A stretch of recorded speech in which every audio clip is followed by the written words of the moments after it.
Hey guys, how's it going? You're here with Gabriel from Renegade Blasters, and today we're going to have a look at the M4 Viper V3, or the M4 V3 Viper. Not to be mistaken with the M4 LVOA Viper. This is the third one, so there's the V1, V2, V3 in the M4 series. So I don't actually have this color, although it does look really cool. This one, as you can see, is all black.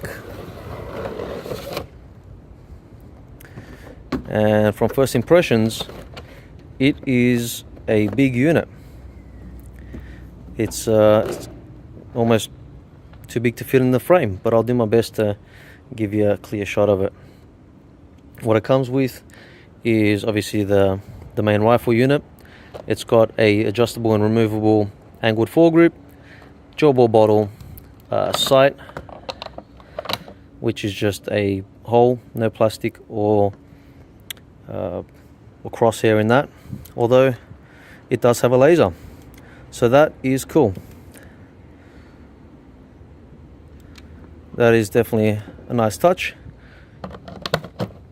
Mag, you got your like a silencer or a tip. I'm not sure if this is a hop-up or it's just or what it is, but it is designed, it's actually narrows out to one end, and I think it's got to be put on and adjusted to shoot properly, because I had it on before and it just seemed to splatter my balls, so it didn't come out right. But you know what I mean, it didn't seem to function properly, so I think it needs to be adjusted properly. And then it comes with your safety glasses, your USB charger, and in this case a 7.4 volt battery. But it also comes with what seems to be iron sights. So some iron sights there as well. Cool.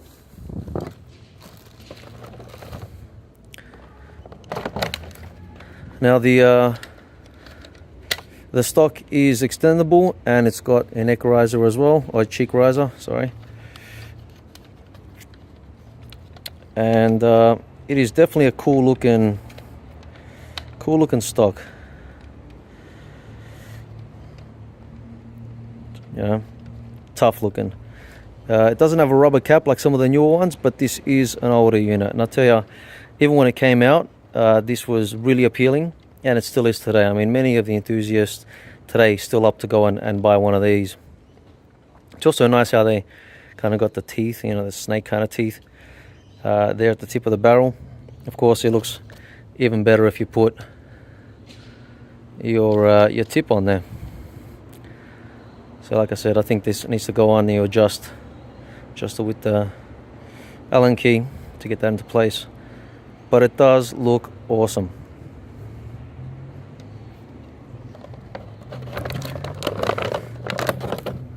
I'll top up the mag. I've got some in there, but I'll top it up, and then we'll have a shot and see how it performs down our range. Oh, there we go.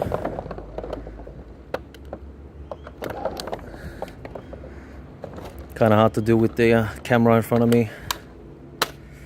And there we have it. I'll put the sight on just to give you an idea of what this thing looks like complete. Now I did notice it's got like a hole in here, like you would for a hopper fed. Now this isn't hopper fed, it's mag fed, but I am unclear on why that's there. So maybe someone can elaborate in the comment section. I'm not entirely sure what that's for. It doesn't seem to do anything when you fire. Nothing moves, it doesn't show anything, and so maybe you guys can tell me. So there it is. I mean, really big unit, but you can kind of see that, get an idea of what it looks like, and it is cool. Definitely cool looking. Build quality, it is decent. I've seen newer things be much flimsier than this, so it's not bad as well. It's not, you know, tacky. No sharp edges, nice and smooth. Good finish on it as well. It doesn't really leave fingerprints. So it's really good. You know, the stock may be a little bit kind of flimsier, although that's just the mechanism because it locks in. So overall, it's not bad. I'll put the battery in. As mentioned before, it does come with an 11. It doesn't come with a 11 volt. It comes with a 7.4 volt.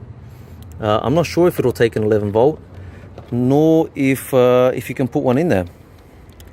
The gearbox might take it, but I can't really vouch for it. I can't tell you because I haven't tried it. So maybe you guys can let me know. But it performs pretty well, even with just the 7.4 volt. So there we have it, all ready to go. Now this switch, it does have safe mode, which does work. Then we have semi, which is full auto, and we have auto, which is semi. So it's not the first time I've seen that. It is quite common. I've seen that many times before, but it does work. You just kind of, you get used to that. So we are here now at our 15 meter mark with the measuring wheel measured out, and there is our target. And so we'll try now with semi-auto. The wind seems to have died down a bit, so hopefully we should get a few better shots.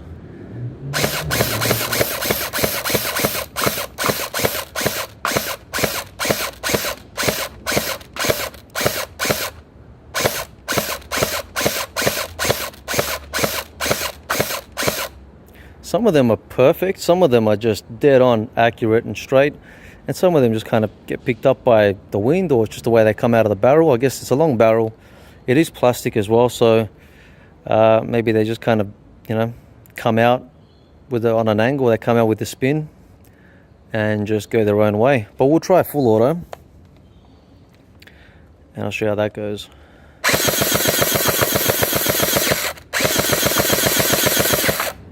I tend to be kind of going everywhere.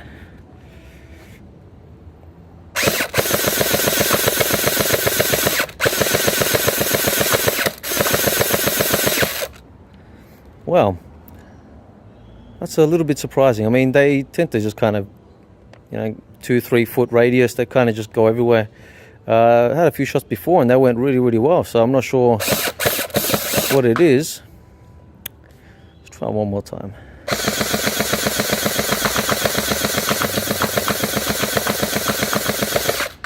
That went a little bit better, if you could see that. Quite a lot of them went within the black circle on the target. It's like a 1 foot radius. Maybe 80% went within that circle.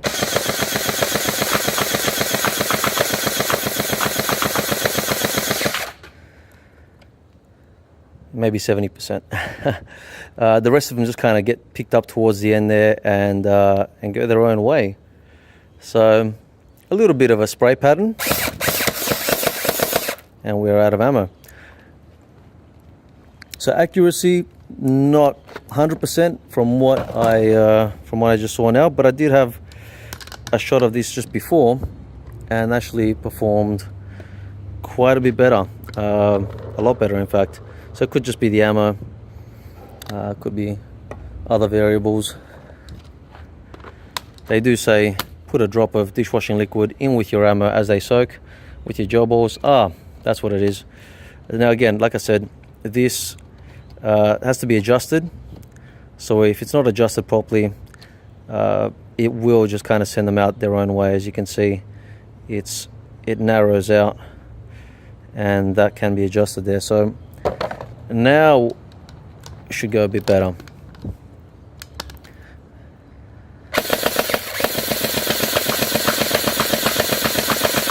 There we go. And now they're all going down that way straight.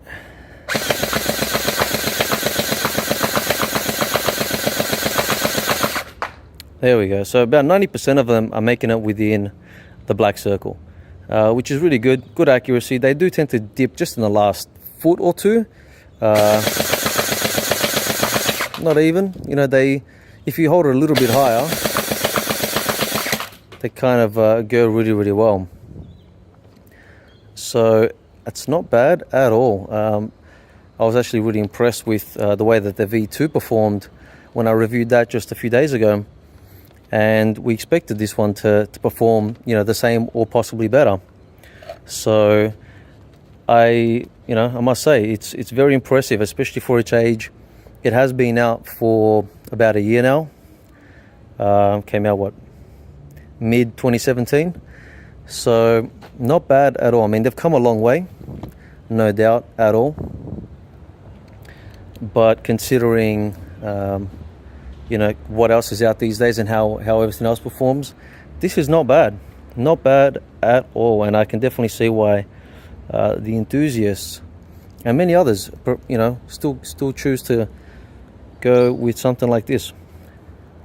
So I'll run it through our chrono now, to see what kind of FPS we can get out of it.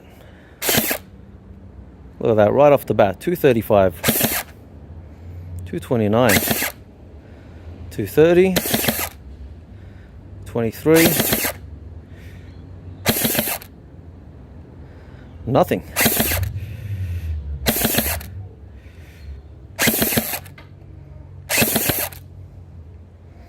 Okay, well, 324, but I'm sure that's just a fluke.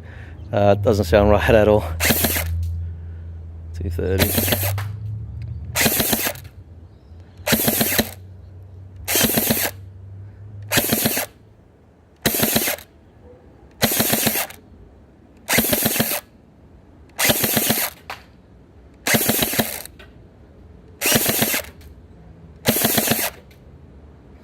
So as you can see, pretty consistently right up around 230.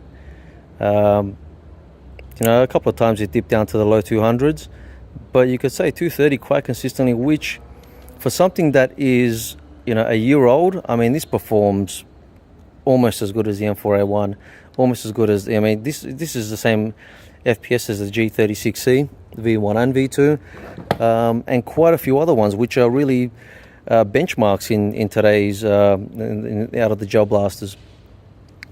So not bad at all. I'm definitely really impressed with his performance and with his build quality. I definitely want one for myself just to have, because this is one of the early ones, and you got to have this as part of your arsenal to kind of see the progression as they kind of grew. So it's really, really cool. As you can see here, you've also got room for more rails if you want to add rails. It does have rails on the bottom, sides and the top, but if you wanted to add more, or you wanted to add handguards, you got plenty of space for that as well. So awesome unit, massive size as compared to some of the current ones today, and performs really, really well. I'd be keen to see how it goes with an 11 volt. But all in all, definitely a solid performer. So there you go, guys. Hope you enjoyed watching that. Remember to like, subscribe and share, and stick around for more releases and more reviews in the Gel Blaster community. I'm Gabriel from Renegade Blasters. See you next time.